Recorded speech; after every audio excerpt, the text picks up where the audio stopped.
Hello friends, good morning. आज हम एक ऐसे इन्वेस्टमेंट पर डिस्कस करने वाले हैं जो पोस्ट ऑफिस ऑफिस का सबसे बेस्ट इन्वेस्टमेंट प्लान माना जाता है। जी हाँ, मैं बात कर रहा हूँ नेशनल सेविंग सर्टिफिकेट यानी कि एनएससी की।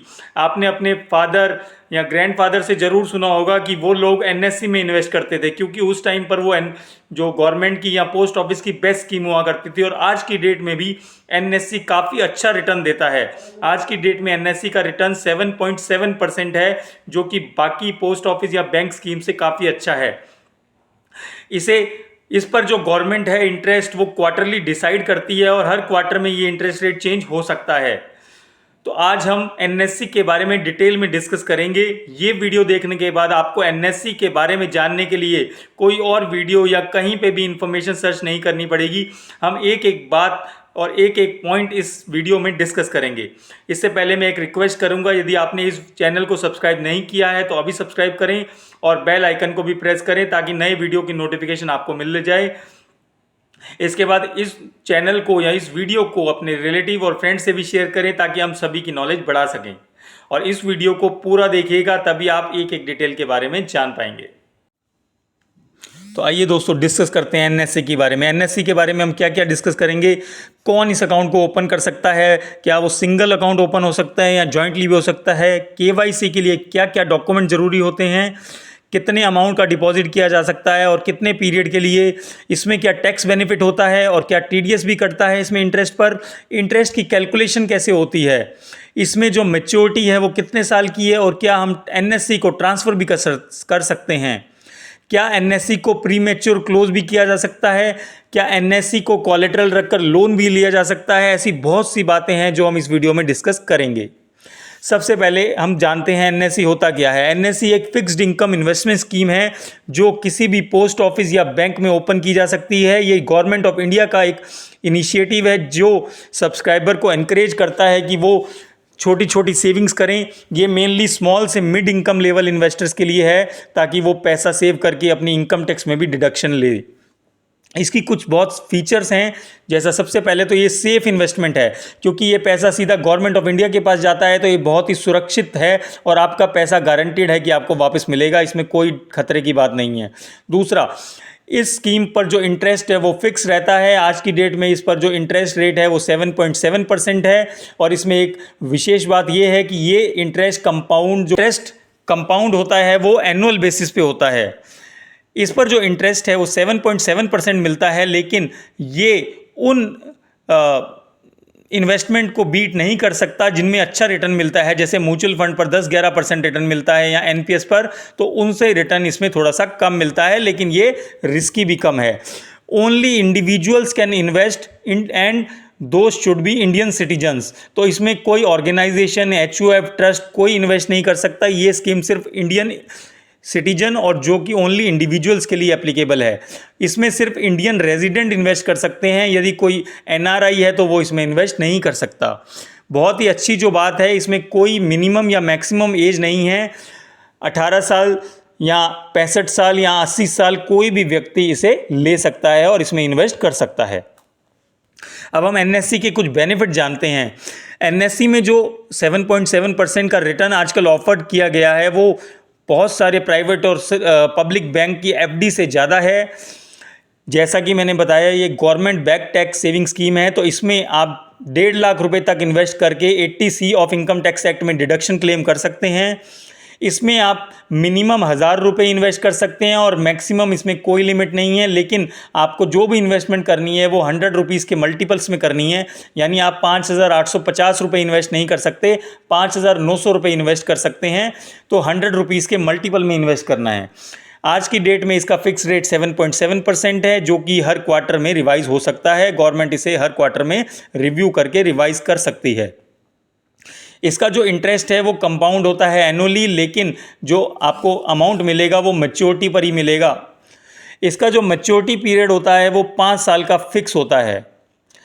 आप इस स्कीम को किसी भी पोस्ट ऑफिस या बैंक्स, जो भी बैंक इसमें पार्टिसिपेट करते हैं, वहाँ पर नेसेसरी केवाईसी डॉक्यूमेंट सबमिट करके खरीद सकते हैं। जो बैंक और एनबीएफसी है वो एनएससी को एज ए कोलेट्रल और सिक्योरिटी भी लेते हैं सिक्योर्ड लोन देने के लिए। तो एक बहुत ही अच्छी बात है, जो भी स्कीम ऐसी होती हैं जिनको कोलेट्रल यूज़ किया जा सकता है वो स्कीम जो नॉन कोलेट्रल स्कीम होती हैं उनसे बेटर मानी जाती हैं, क्योंकि कभी भी आपको लोन चाहिए तो आप इसे गिरवी रख कर ले सकते हैं। जिस भी पोस्ट ऑफिस में या बैंक में आपका एनएससी है उसे सिर्फ ट्रांसफ़र स्टैंप लगानी है उस पर और वो प्लेज किया जा सकता है। जो इस स्कीम पर इंटरेस्ट अर्न होता है वो कंपाउंड होता रहता है और ऑटोमेटिकली री इन्वेस्ट हो जाता है, जिस पर आपको फिर से ब्याज मिलता है। तो इंटरेस्ट ऑन इंटरेस्ट भी आप इस स्कीम में कमाते हैं। इस स्कीम में आप किसी भी फैमिली मेंबर, चाहे वो माइनर हो, उसे भी नॉमिनेट कर सकते हैं, ताकि आपकी या जिसके नाम पर एनएससी है उसकी डेथ होने के केस में वो पैसा उसको इनहेरिट हो सके। जब भी स्कीम की मैच्योरिटी होती है तो आपको पूरी वैल्यू मिल जाती है, यानी कि प्रिंसिपल प्लस इंटरेस्ट। इस स्कीम पर कोई टीडीएस एप्लीकेबल नहीं है, तो जो भी इसमें इन्वेस्ट करेगा उसे अपने आप टैक्स कैलकुलेट करके पे करना पड़ता है जब वो रिटर्न इनकम और टैक्स रिटर्न फाइल करेंगे। इस स्कीम को जनरली कोई 5 साल से पहले एग्जिट नहीं कर सकता, लेकिन गवर्नमेंट कुछ एक्सेप्शनल केसेस में इस स्कीम से एग्जिट दे सकती है। उन सभी पॉइंट्स को हम आगे डिस्कस करेंगे। अब कुछ लोग पूछते हैं कि क्या इसमें जो इनकम होती है उस पर भी टैक्स बेनिफिट मिलता है, जैसे पीपीएफ में एग्जेम्प्ट होता है इंटरेस्ट, क्या इसका इंटरेस्ट भी एग्जेम्प्ट है? तो हम डिस्कस करते हैं इसमें टैक्स बेनिफिट्स। इस स्कीम में कोई अपर लिमिट नहीं है इन्वेस्टमेंट की, कितना भी अमाउंट आप इन्वेस्ट कर सकते हैं, लेकिन 80C में सिर्फ मैक्सिमम 1.5 लाख रुपए तक की डिडक्शन आपको मिलती है। जो इसमें इंटरेस्ट मिलता है वो इनिशियल इन्वेस्टमेंट में ऐड होता रहता है और वापस इंटरेस्ट ऑन इंटरेस्ट मिलता रहता है, लेकिन आपको जो मैक्सिमम डिडक्शन मिलती है 80C में वो 1.5 लाख रुपए ही मिलेगी। जो स्कीम में इंटरेस्ट अर्न होता है वो टैक्स फ्री नहीं है, तो उसे आपको अपनी इनकम में ऐड करना पड़ेगा और नॉर्मल टैक्स स्लैब्स के हिसाब से टैक्स देना पड़ेगा। जो पहले 4 साल होते हैं स्कीम में उसमें इंटरेस्ट आपका री इन्वेस्ट हो जाता है, लेकिन जब 5वें साल में आपको मैच्योरिटी पे पैसा मिलता है तो 5वें साल का पूरा अमाउंट आपको इकट्ठा मिल जाएगा और 5वें साल के इंटरेस्ट पर आपको कोई इंटरेस्ट नहीं मिलेगा। अब हम डिस्कस करते हैं कि आपको क्या क्या डॉक्यूमेंट लगते हैं एनएससी अप्लाई करने के लिए। सबसे पहला तो जैसा हम जानते हैं आईडी प्रूफ लगेंगे, जैसे PAN card, passport, driving licence, voter ID, इनमें से आप दे सकते हैं। एक फोटोग्राफ लगता है पासपोर्ट साइज। एड्रेस प्रूफ में आपको passport, electricity bill, telephone bill, bank statement, voter ID etcetera आप सबमिट कर सकते हैं और इस स्कीम को ओपन कर सकते हैं। कुछ और ज़रूरी बातें मैं बता देता हूं आपको एनएससी के बारे में। एनएससी में जो आपको इंटरेस्ट इनकम आती है वो उसको आप इनकम फ्रॉम अदर सोर्सेज जो आप आईटीआर भरते हैं उसमें ऐड करना पड़ेगा। जो एनएससी पर इंटरेस्ट मिलता है वो ईयरली बेसिस पे कंपाउंड होता है, तो ये जो इंटरेस्ट है वो प्रिंसिपल अमाउंट पर कैलकुलेट होता है और उसके बाद जो इंटरेस्ट है आप कंपाउंडिंग इंटरेस्ट कमाते हैं, यानी interest on interest from second year onwards. जब इसकी मैच्योरिटी हो जाती है तो किसी भी पोस्ट ऑफिस या ब्रांच से आप इसको एनकैश करा सकते हैं। ज़रूरी नहीं है जिस पोस्ट ऑफिस में आपने इसे डिपॉजिट किया था वहीं से एनकैश करें, तो आप किसी भी पोस्ट ऑफिस की ब्रांच में रिक्वेस्ट सबमिट कर सकते हैं with NSC, serial number, issue date, full name, registered and current address, और आपको पैसा उस ब्रांच से मिल जाएगा। आप एनएससी के मल्टीपल अकाउंट भी खोल सकते हैं और हर एक अकाउंट में 10,000 रुपये पर सर्टिफिकेट जमा करा सकते हैं, तो जिससे आप 10,000 रुपये के हिसाब से मल्टीपल सर्टिफिकेट खरीद सकते हैं। एनएससी करीबन 10 साल 4 महीने लेता है आपका पैसा डबल करने के लिए। आज की करंट रेट जो 7.7% चल रहा है उसके हिसाब से आप जितना भी पैसा एनएससी में डालते हैं उसको डबल होने में 10 साल 4 महीने अप्रॉक्स लगते हैं। एनएससी का लॉक इन पीरियड 5 साल है, वो प्रीमेच्योर विड्रॉ नहीं किया जा सकता। उसके 3 केस हैं जिसमें ये प्रीमेच्योर विड्रॉ हो सकता है। पहला, जो एनएससी होल्डर है उसकी डेथ हो जाए तो उस केस में ये पैसा नॉमिनी को इनहेरिट हो जाता है। दूसरा, यदि आपने एनएससी को कहीं पे प्लेज करके लोन लिया था और उस लोन को आप रीपे नहीं कर पाए तो जिसने लोन दिया था वो पोस्ट ऑफिस या बैंक में रिक्वेस्ट डाल सकता है और वो एनएससी फोरफिट कर सकता है। उस केस में 5 साल से पहले ही एनएससी फोरफिट किए जा सकते हैं। और तीसरा केस है कि कोई कोर्ट ऑर्डर करे कि एनएससी को फोरफिट करके या रिडीम करके किसी डिफ़ॉल्ट या किसी अमाउंट को चुकाया जाए तो भी ये प्री मैच्योर विड्रॉ किया जा सकता है बाय ऑर्डर ऑफ कोर्ट। इसमें 1,000 रुपये मिनिमम लगा सकते हैं और बाकी अमाउंट 100 के मल्टीपल में लगा सकते हैं और कोई भी मैक्सिमम अमाउंट की लिमिट इसमें नहीं है। तो आप चाहें तो 5 लाख, 10 लाख, 15 लाख कितना भी पैसा इस स्कीम में डाल सकते हैं। अब हम देखते हैं एनएससी कैलकुलेटर। तो देखिए एग्जाम्पल 1 में यदि मैंने एनएससी और पीपीएफ को यहाँ कंपेयर करके दिखाया है। एनएससी पे आज की रेट में जो इंटरेस्ट रेट है वो 7.7% है और पीपीएफ पर 7.1% है।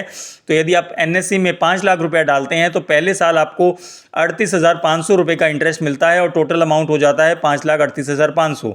अब दूसरे साल आपको 5,38,500 पर इंटरेस्ट मिलेगा और वो इंटरेस्ट मिलेगा 41,465।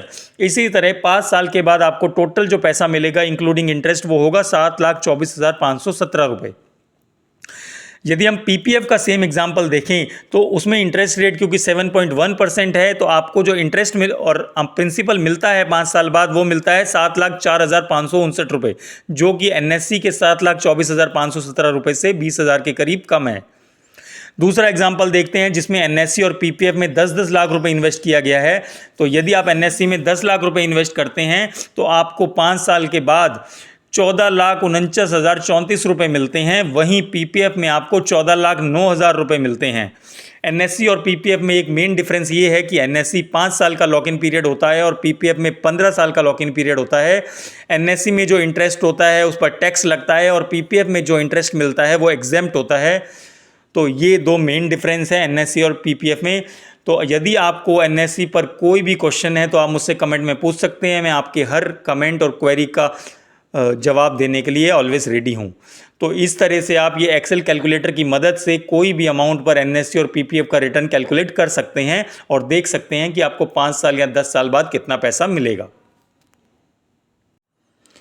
फाइनेंस मिनिस्ट्री ने 1 अप्रैल 2023 से एनएससी के नियमों में कुछ चेंजेस कर दिए हैं, जिसके अकॉर्डिंग 1 अप्रैल 2023 के बाद कोई भी व्यक्ति जो एनएससी खरीदना चाहता है उसे अपना आधार नंबर मैंडेटरी प्रोवाइड करना पड़ेगा और उसके साथ साथ पैन नंबर भी प्रोवाइड करना पड़ेगा। बिना आधार और पैन के आपको एनएससी नहीं मिलेंगे।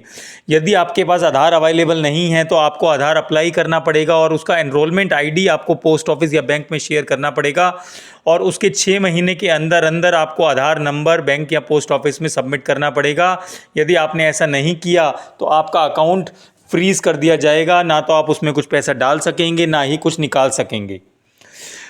और जो एग्जिस्टिंग अकाउंट होल्डर हैं जिनके पास एनएससी है उनके लिए भी ये कंडीशंस एप्लीकेबल कर दी गई हैं 1 अप्रैल 2023 से, यानी 31 मई 2023 को आप लोगों को अपना पैन नंबर पोस्ट ऑफिस या बैंक में सबमिट करना है और उसके साथ साथ 30 सितंबर 2023 तक आपको अपना आधार नंबर भी बैंक या पोस्ट ऑफिस में सबमिट करना है जिनके पास एग्जिस्टिंग एनएससी है। यदि आपने ऐसा नहीं किया तो आपके अकाउंट फ्रीज कर दिए जाएंगे। तो याद रहे एनएससी में पैन और आधार नंबर सबमिट करना 1 अप्रैल 2023 के बाद से मैंडेटरी हो गया है। गवर्नमेंट सभी जगह आधार और पैन लिंक करवाना चाहती है, जिससे उन्होंने एक आर्टिफिशियल इंटेलिजेंस का सॉफ्टवेयर बनाया है और उसमें आधार पैन डालते ही आपकी सारी डिटेल उनके सॉफ्टवेयर में कैलकुलेट हो जाएंगी, जिससे वो ट्रैक कर पाएंगे कि आप अपनी सारी इनकम टैक्स रिटर्न में शो कर रहे हैं या नहीं। इसी पर्पज़ से ये सब किया जा रहा है।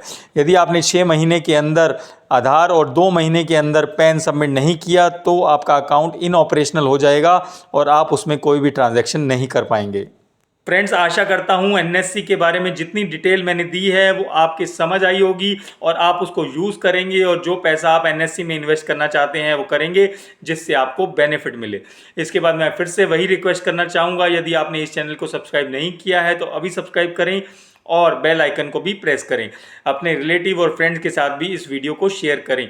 इसके बाद मैं वही 2 बातें कहना चाहूँगा जो मैं हमेशा कहता हूँ। पहली, अपनी हेल्थ पे ध्यान दें, रोज़ एक्सरसाइज करें और दूसरा, कम से कम एक अच्छा काम रोज़ ज़रूर करें। किसी सीनियर सिटीजन की मदद करें, किसी गरीब आदमी की मदद करें। Thank you so much.